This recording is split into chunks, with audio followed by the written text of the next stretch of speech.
Good morning friends.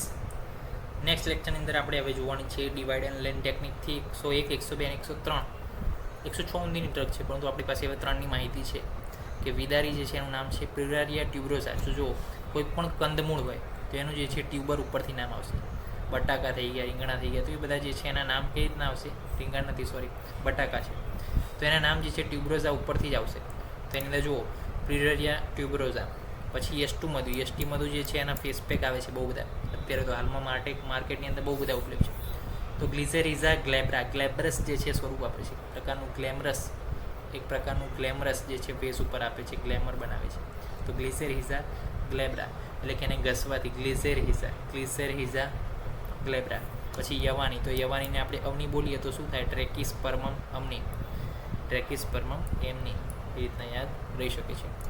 તો આ થઈ ગયું 103 ડ્રગનું જે છે total list of the drug, કે જેની અંદર આપણે દરેકે દરેક ડ્રગની ટ્રીટમેન્ટ અને એની ટ્રીક સાથે આપણે અભ્યાસ કર્યો છે. ઓકે, અમુક જે છે ડ્રગ નથી, એની ટ્રીક નથી, તો એની વિશે આપણે કોમેન્ટમાં તમને લખવાનું કીધું છે. કઈ ડ્રગ રહી જાય છે, 3 ડ્રગ કઈ બાકી છે એ પણ તમે કોમેન્ટમાં લખો, તો જે છે એ રહી જશે ને, કે પછી શું થશે? એ રહી જશે, તો એ રહેવી જોઈએ નહીં. પ્લસ આના પછી જે છે આપણે ડીજીની અંદર દરેકે દરેક વસ્તુ જે છે ટ્રીકથી શીખવાના છીએ. આ થઈ ગયું લેટિન નેમ. હવે ફેમિલી, પછી એના જે છે પ્રોપર્ટીઝ, પછી એની વાત થઈ ગઈ કે સરપ છે એની મોર્ફોલોજી શું છે એ પણ આપણે જોઈશું. પછી આ ટ્રીક જે છે એની બહુ મસ્ત છે કે એની પ્રોપર્ટીઝ આપણે જાણી શકીએ, એના વિશે ટ્રીક છે. ખાલી એક જ પેજ વાંચવાનું, ડીજીની આગલા દિવસે રાત્રે એક જ પેજ વાંચવાનું કે આ વસ્તુ, ચલો ફેમિલી, તો ફેમિલી ઓકે. બીજું ફોર્મ્યુલેશન, તો ફોર્મ્યુલેશનના પણ આપણે ટ્રીક છે. પ્લસ એના ડોઝ, પ્લસ એના કઈ રીતના જે છે કયા ડોઝમાં કોની સાથે આપવાનું છે એની પણ ટ્રીક છે.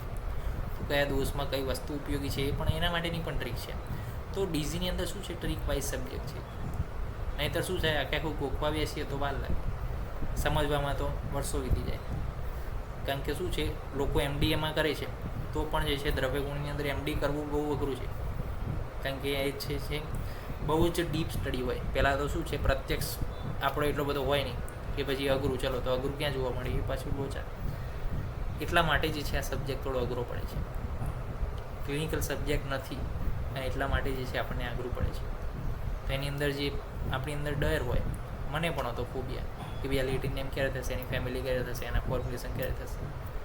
પરંતુ છેલ્લે આ ટ્રીક કોઈએ સૂચવાડી તો આપણે એના ઉપર કામ કર્યું. આ તૈયાર અમને કોઈ આપ્યું નહોતું, બધું આપણે જાતે જ બનાવ્યું છે કે ભાઈ આવું કરો. ખાલી એક જણે કહી દીધું ભાઈ ભાગલા પાડો અને રાજ કરો, બસ આટલો જ શબ્દ હતો, ડિવાઈડ એન્ડ રૂલ.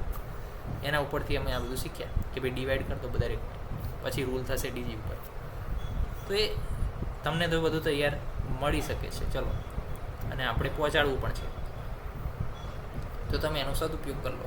એટલી જ આશા સાથે નેક્સ્ટ લેક્ચર સિરીઝની અંદર મળશું, નવા વિષય સાથે, નવી વાત સાથે, નવી ટ્રીક સાથે ડીજીની અંદર. ત્યાં સુધી રજા આપશો. જય હિન્દ, જય ભારત, જય આયુર્વેદ, જય ધન્વંતરી. નમસ્કાર.